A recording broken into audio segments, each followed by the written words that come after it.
iOS image files. An image file is a compressed, self-extracting binary file that contains a version of Cisco's Internet Work operating system.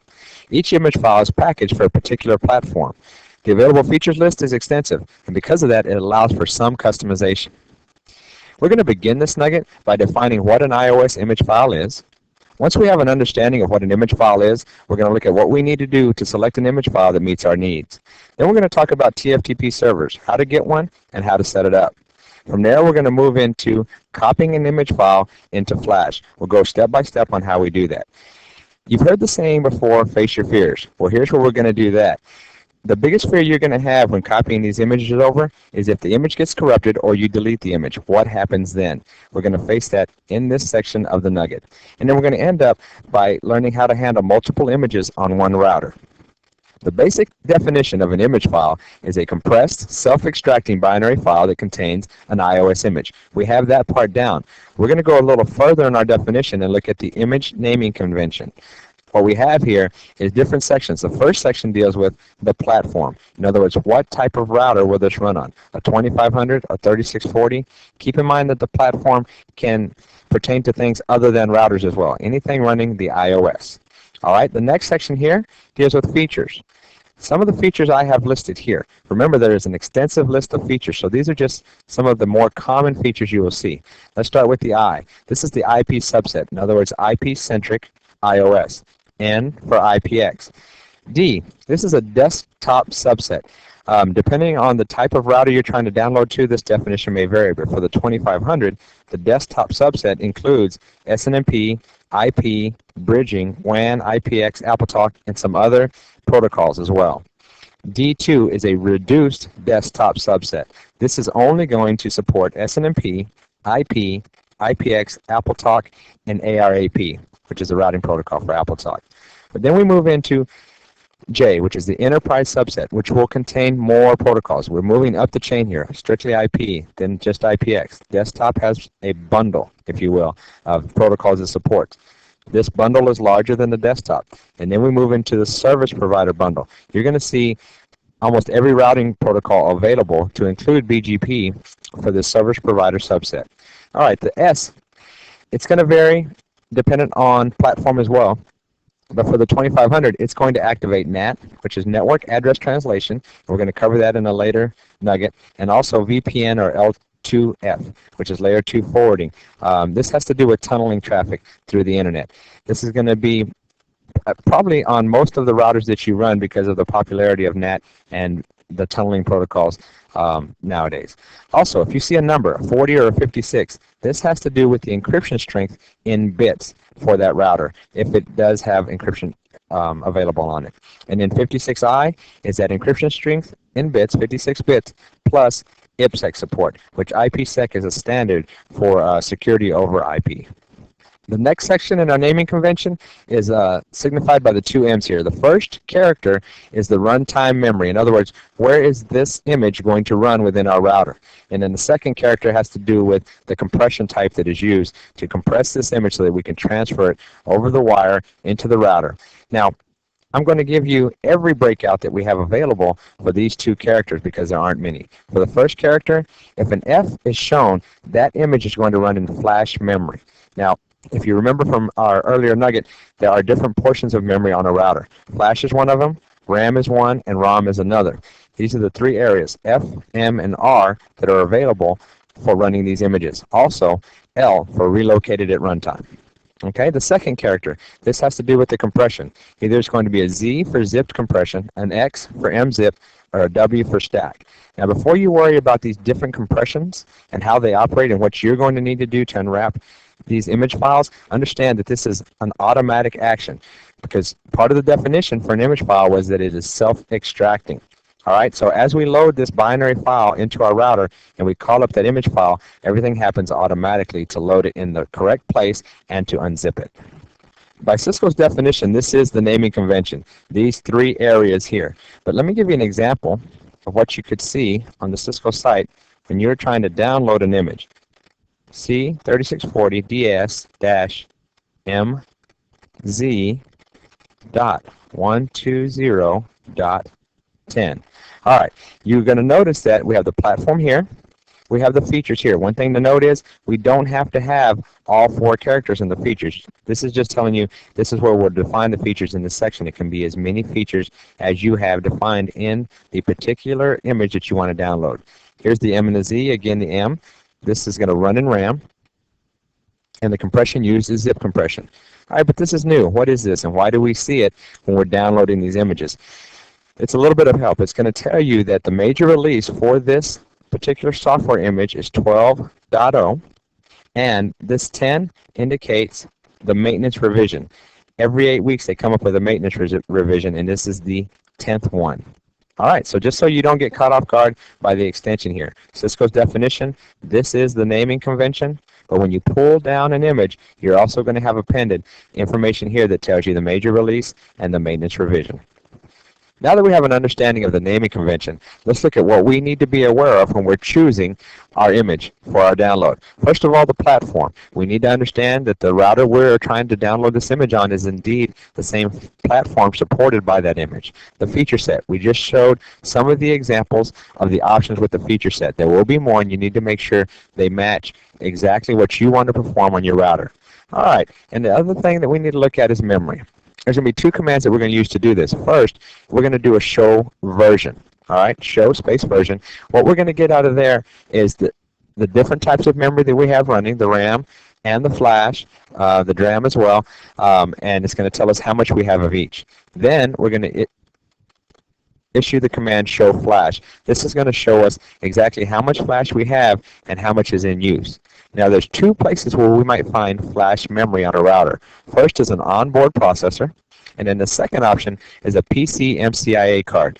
That's the little card that looks almost the size of a credit card that slides into the front face of a router. That can have extra memory too, that so that you can upgrade your router to support a bigger iOS. With that, it's time to get on our router and execute these commands. All right, I'm at the user exec level now, as indicated by this prompt. I'm going to type in enable, get up to the privilege mode once I type in the password. All right, this is the level at which we can execute both commands, the show version and the show flash. We're going to start with show version.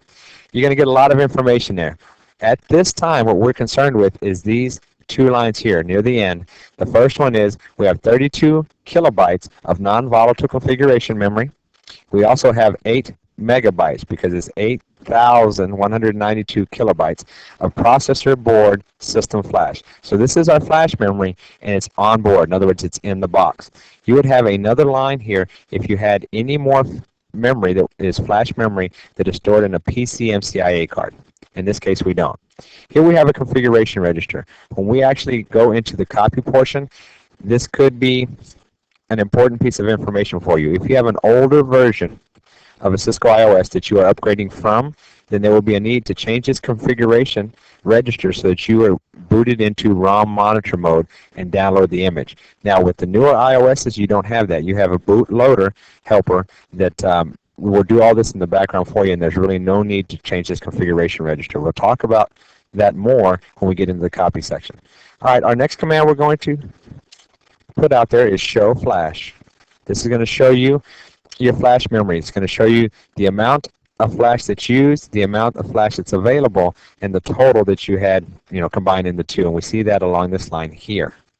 Once you have this information, now you're going to be able to go back to your Cisco connection and look on that site, put together the platform that you have, the feature set that you want, and make sure that the memory requirements of that iOS image can be supported by your router using these 2 commands down here. So far in this nugget, we've defined what an iOS image is. We've also looked at the image selection process. Now we're going to go into the TFTP server. With the TFTP server, you have 2 concerns. The first is, where do I get one? And then after that, how do we set it up? All right, one option is a Cisco TFTP server that is free for download at the Cisco site. It supports Windows 95, Windows 98, and NT 4.0. If you're running some other operating system other than these 3, then you'll have a need to get another TFTP server from some other third party. Now, one that I use, and you'll see here, is Pumpkin. It's by Clever Technologies, and it is freeware, and it works very well as a TFTP server and a TFTP client. Once you have that downloaded and on your machine, you really have to look at setup. There's Three important parts of the setup mode. First, make sure that your TFTP server is indeed set up as a server. Some of them come in with a default setup of the client only. All right. Then you've got to look at your default directory for uploads and downloads. Make sure that is set and that you know where it is. And last, ping. Set up connectivity between your PC that is running your TFTP server and the router in which you're going to want to upload the image to or download images from for that case. So run a ping to verify this connectivity. Let's go ahead and launch our TFTP server now. I go to Start, Programs, Accessories. Here I have the Clever Company that I told you about and Pumpkin. Okay, once this TFTP server comes up, it's down here in this window. I bring it up. It is set up by default as a server. Like I said, in some cases you might have to change from a client to a server. With this, you don't. Let's look at options. What I have here is a file system that we're looking for a download path, and that's C:TFTP. I had to create this directory myself, and you might want to do the same just so you can keep your TFTP traffic separate from other documents within your hard drive. All right, allow access to subdirectories. That's your option, whether you want to or not. And then what I am comfortable with doing is prompting before giving a file and always prompt before accepting a file. As you can see, the TFTP server setup is pretty simple, and it's going to be that way for any TFTP server that you get. Let me take this down, and we're going to go ahead and move forward with our file transfer in the copy command. All right, this is what we're going to see in the copy command. First, the command that we issue is copy space TFTP space flash. With the copy command, we have different parts of the command, and this first one is from, and here is to, because there's many available options with other portions of memory. All right, once we do that, the first thing we're going to see come back is flash load helper. This is where I was telling you that if you're on a newer iOS that you're upgrading from, it has a helper available so that you do not have to change the configuration register to proceed with your TFTP transfer. Now, if you do have to do that, what you're going to do is change it from 2102, as we saw in the configuration file, to 2142. Get into ROM monitor mode. Once that happens, you're going to proceed as normal as we do here. All right. It's going to ask you, it's going to give you some verbiage saying, you know what, you're about to load an image via TFTP. Do you want to do that? You hit enter here to confirm. Then it's going to ask you for the address of the remote host. Where do you want to pull this from? Type in your IP address here. An example would be 192.168, and this is what we're going to use in our lab, .1.254. Okay? The source file name. This is going to be the file name of the image that you downloaded, and you will see that on your PC. You put that in here exactly as you see it on your PC with one caveat. You're going to add the .bin. Let me show you what I'm talking about. As I pull up Explorer, go down to the TFTP directory that I told you about, I'm going to have a couple of files here, the C2500 and the C3640 files that are iOS image files. You'll notice they don't have a .bin at the end. They are binary files, and for the system to recognize them, you have to include that here on this line. And I'm going to show you what happens if you don't. All right, and then the destination file name, any name that you would like it to be that is intuitive to you what that iOS image is. So I would leave it the same as the image name that you pulled down from the Cisco site, since you should be familiar with each of the codes and what they stand for. After that, the TFTP transfer begins. All right, so let's look into our router and try this out. Recall from the last time we were in this router, the last command we issued was the show flash command from the privileged exec mode. Here's the result, and we're still in that mode. So let's move forward with copy from the TFTP server into flash memory. Let me spell that right. All right, the first thing you're going to get is a paragraph that says, this is the flash load helper version 1.0. I'm here to help you. This is what negates the need for us to change the configuration register to go into ROM monitor mode. Let's confirm that we want to move forward. First thing it asks now is address of the remote host. I have done this before on this machine, so it knows that 192.168.1.254 was the last TFTP server we used, so it gives me the option of simply hitting the enter key to use that again, and I'll do that. Had we not run a copy TFTP flash prior to this event, then these brackets would be here, but they would be empty. All right, let's do that. All right, it's going to ask me for a source name. I'm going to opt for C3640-DS-MZ.120-10. Alright, the destination file name should be the same, and then my TFTP server is going to ask me if I would like to grant access to that file from the router. And what do I get? I get an error opening from my IP address this file. It says no such file or directory found. Now we know that there's a file there because I see it right here. The problem is you've got to include the extension, and that's what we said on the whiteboard. So let's try that. We'll try again with the copy TFTP flash. Confirm we want to do it. Confirm the IP address, and this time C3640-DS-MZ.120-10 .bin for a binary file. Keep the destination file the same. Again, it asks if we want to grant access, and we do that. Now, it's going to tell you the file is not a valid executable for this system. Do you want to abort the copy? I'm going to say no. I'm going to say I want to move forward with the copy. Do you want to erase flash before copying? Do you confirm that? Yes, we do, because there's not space for both image files within the memory that I have. So the reloader is requested, and what we're going to see now is in the background the working of erasing the flash memory, in other words, what's there already, and then also copying down the image file from the TFTP server, and once that's done, self-extracting that image and trying to reboot, loading that image. All right, I'm asked to grant access again to my TFTP server. Here you see the erasing. Each E is 10 bytes, I believe, of erased information as you go along. Once this is done, and this could take several minutes. It depends on the network connections. One network will vary from another. I have these devices connected in a very small, densely populated network, so there shouldn't be any problem. All right, now we're going to see the loading of this file, C3640-DSMZ120.10.bin, from, here's the IP address of my TFTP server, and it even tells you which interface that is coming in on. Each of these exclamation points indicates a successful transfer of 10 packets. Had we been getting periods here, it would be a period of time that the transfer is not coming in.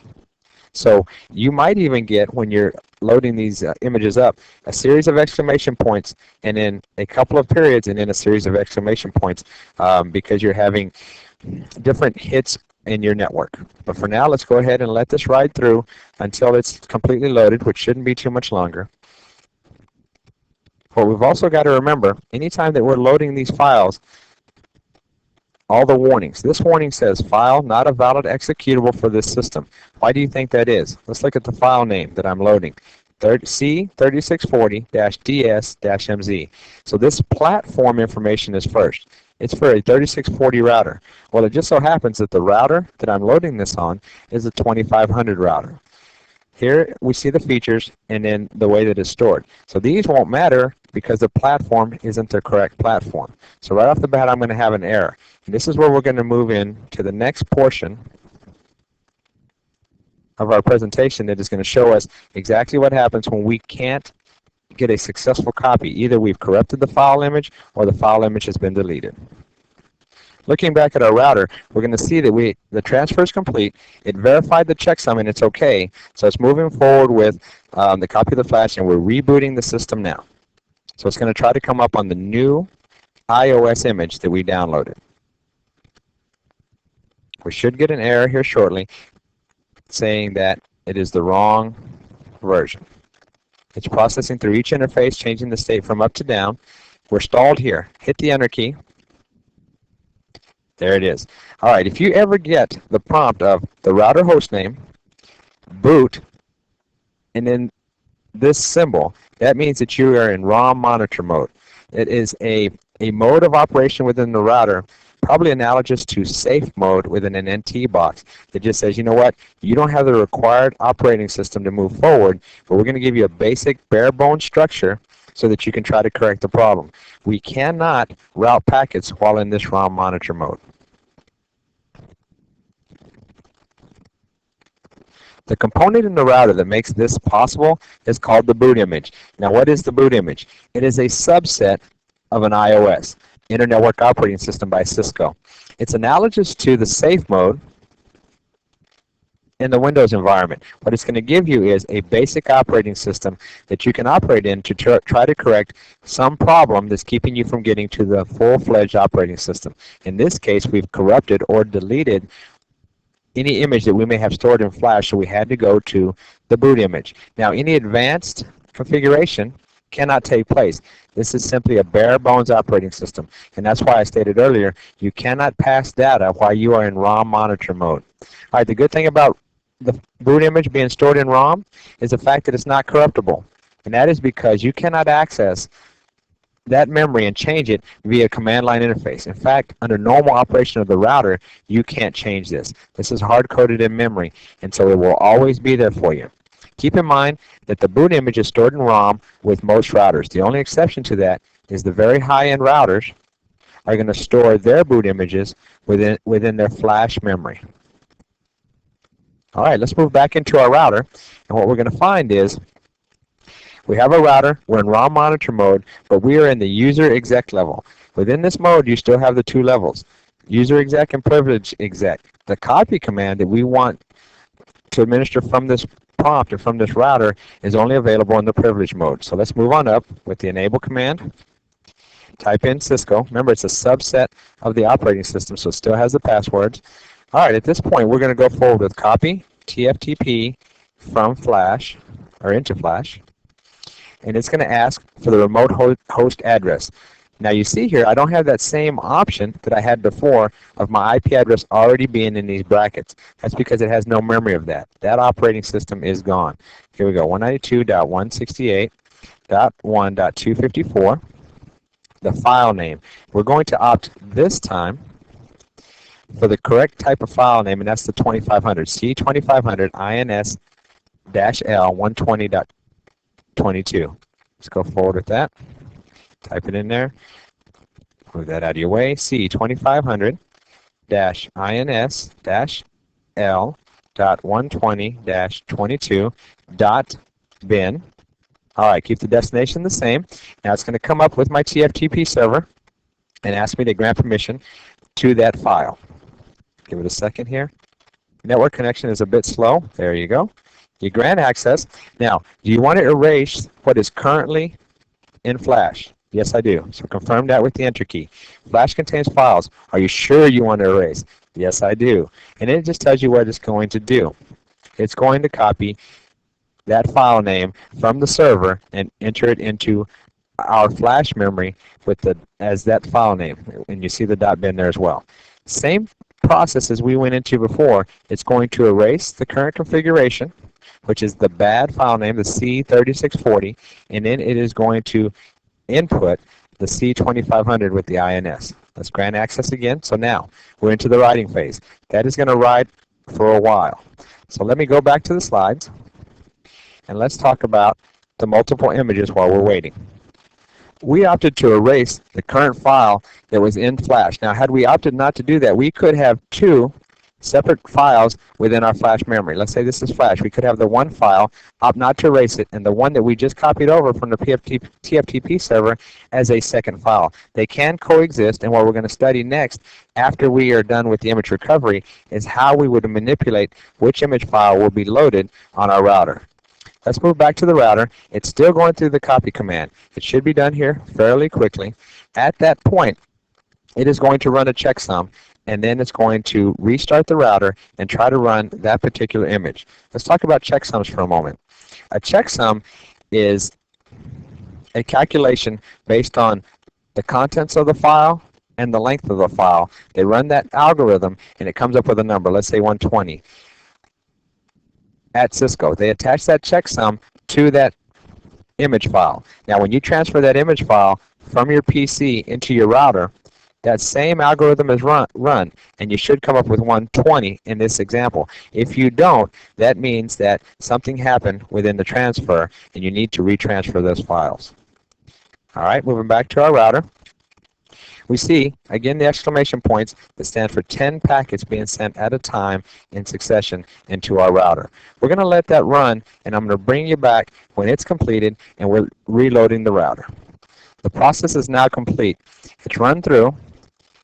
It's checked the checksum. Everything was okay. In fact, the number that I had given you earlier, 120, was just for example. You can see that it's a much larger number than that because this is in hexadecimal. It's EB56, which in reference to a decimal number is very, very large. All right, the flash copy took 4 minutes and 1 second.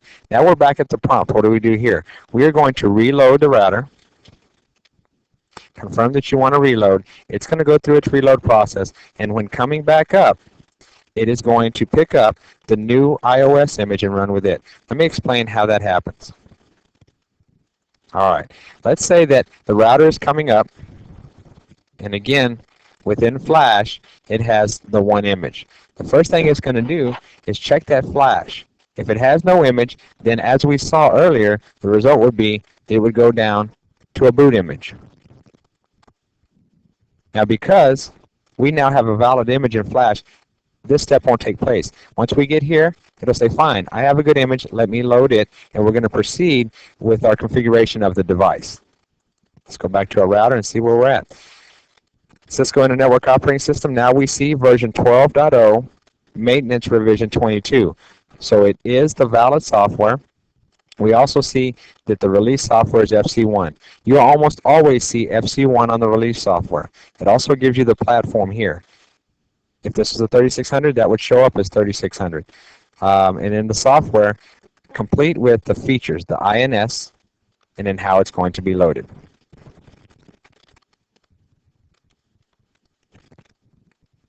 There we are. It's also going to give you the information on each of the interfaces. Let me pull that back up. Each of the interfaces and the memory allowed. Now, with the boot, we're proceeding with the interfaces being set to down position, and then those that are active being turned back up. Okay, we are at the user exec level. Note we have the host name and our symbol. We don't have the boot any longer, so we're not in ROM monitor mode. Type in the enable command, our password, and we're back into the regular configuration. In fact, if I show version now, it's going to tell me, and let me widen my screen so that we can see it all. Show version command was here. It is going to tell me that my platform is a 2500. The software I use come complete with the INS features, which is IP, IPX, and then the NAT and the IP tunneling. It will be relocated at runtime. That's the L. And then it goes forward to tell me that the version is 12.0 maintenance build 22. The uptime is included, and I'm ready to go. So you see that upgrading a router to a new iOS image isn't that hard to do. In fact, it's one command followed by a series of questions and then simply the TFTP transfer. And this is where most of our time is spent, is just getting the file over our network from the PC to the router. The cool part I thought was no matter whether we are doing this from a privileged exec mode of a regular iOS that simply needs to be upgraded, or if our files are corrupted or completely deleted as far as image files, if we're doing that from a ROM monitor mode, the structure is still exactly the same, and so is the process. We've already touched on our last topic, and it's managing multiple images on the same router, but let's go ahead and finish out that thought. We had talked earlier saying that if I have two images that were for the same platform, so in other words, C3640, let's say, and then once I got into the features, one had the desktop support, another had the desktop support plus the ability to support NAT and tunneling protocols, and from there on each the same, the -L, and they are 12.0, which is a major platform, and then the maintenance revision 22. All right, if I have these two files there, I have the ability to pick and choose which of these two files I will run on my router at each time that I reboot. The command that will allow me to do that is the boot system flash. Okay? By default, whenever you boot up a router, it is going to go into flash memory, and it's going to choose the very first configuration file that it sees to run. Okay? Now, with the boot system flash command, you can actually specify here a file name that you want. So if I was to put this file name here, then it would skip the first one and go to the second when I want to boot. Now the problem is, if I specify this file name and that file name is not there, let's say that I deleted that file, even though I have a valid iOS image that can be used here, I will have problems and run into my boot image again because it's not there for me to process. Let's move into the router so I can show you where we administer these commands from and then the resulting configuration file. I am currently in the privileged exec mode of my router. I need to move into the configuration mode, and the way I do that is I type in the command configure space terminal. In other words, I'm configuring from the terminal. Once I do that, take note that my prompt changes, and now I am indeed in configuration mode. We're going to cover configuration mode in a lot more detail in later nugget. For right now, just follow me into the mode so that we can issue our boot system commands and then see the resulting configuration files. So let's do that now. Boot my system from flash. All right, at this point, this is where I would put in the particular image that I want to boot from. If I don't put an image in and hit enter now, it moves into the default where it will just go into flash and pick the first image that it runs into that is valid. But for now, let's take this image that I got by issuing the show flash command, copy and paste it into my command, and then we're going to Control Z out of configuration mode. You notice the difference in the prompts. I am no longer in configuration mode, I'm back into the privilege mode. And it gives me a little indication here that I did configure the console by the console. Now what we're going to do is show our running config. A couple of lines into our config, we're going to see these commands exactly as we put it in. Boot, system flash, and the file name. So now the system knows anytime it is reloaded and it's booting up to look for this specific file to load from. Otherwise, go into the boot image if it's not there.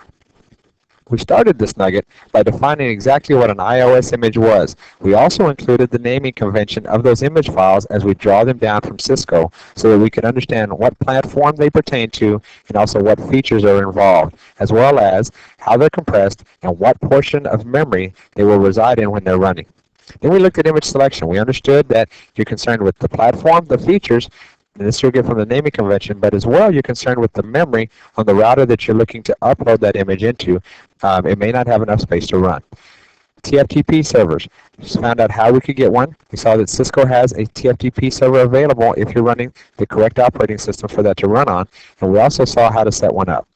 The copy command. This is where we issued the copy from TFTP into flash command. We saw the different pitfalls and the fact that we have to name that source file with a .bin extension, not just what we see within our OS on our PC.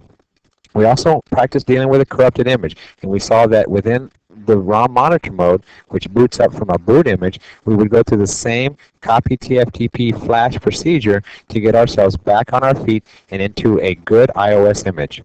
Last, we look at multiple image, using the boot system flash command, how we can manipulate which one of those images are going to be used as we reboot our router. I hope this has been informative for you, and I'd like to thank you for viewing.